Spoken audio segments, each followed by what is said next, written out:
Are you a confident person? Where did your confidence actually come from? Is it something that's developed over time? Is it something that somebody said to you, well, congratulations, you're confident? I don't think that's really what it is. Has your confidence come from the fact that you've earned trust in people and they trust that you'll do the right thing? And that in itself develops confidence. I believe confidence comes from a lot of different places. Those things I just mentioned, of course. Let's discuss a few more.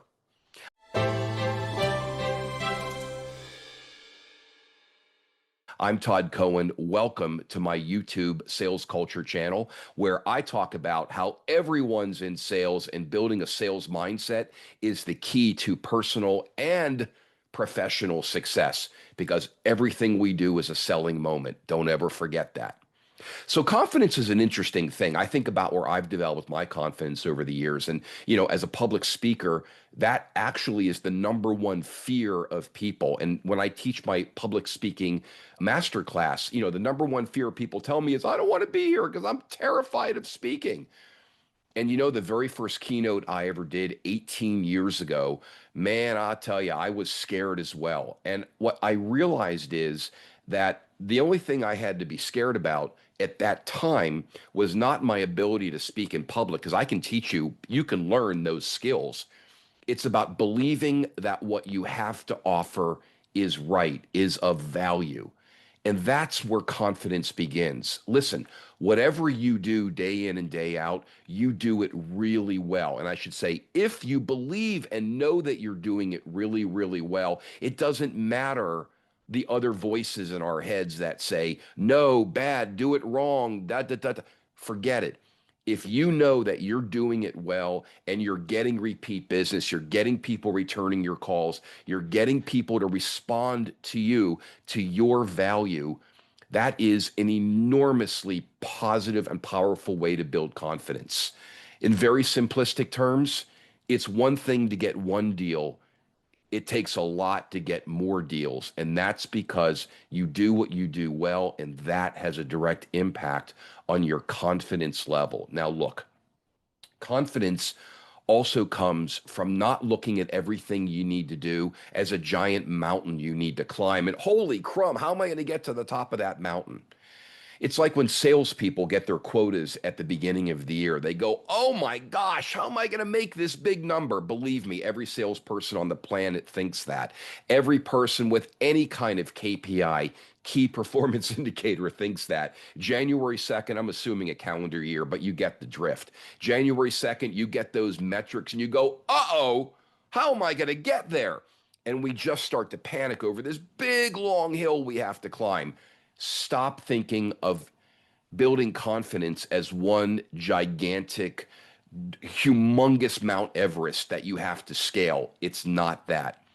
Building confidence comes from an aggregate of smaller successes. In other words, not Mount Everest, but little mountains that are increasingly bigger over time. In other words, take the pressure off yourself to be successful and climb that mountain in day two. I mean, if you can do it, great. I'm certainly not saying you shouldn't try it.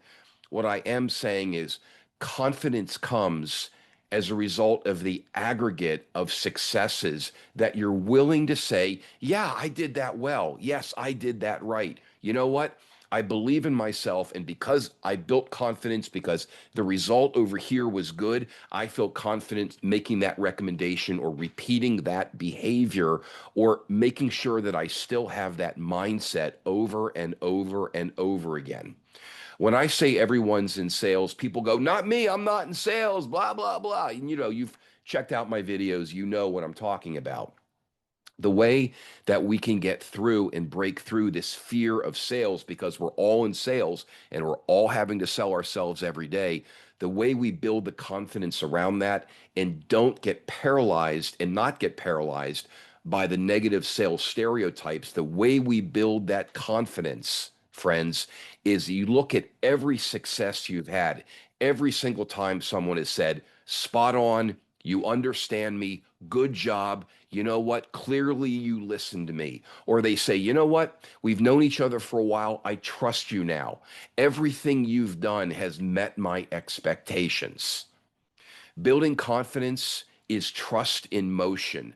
Building confidence is a series of scaling successfully every little mountain and getting to the next one, getting to base camp, climbing a little more, getting to the next base camp. I'm using my hill climbing metaphors, even though I've never climbed a mountain before and probably won't.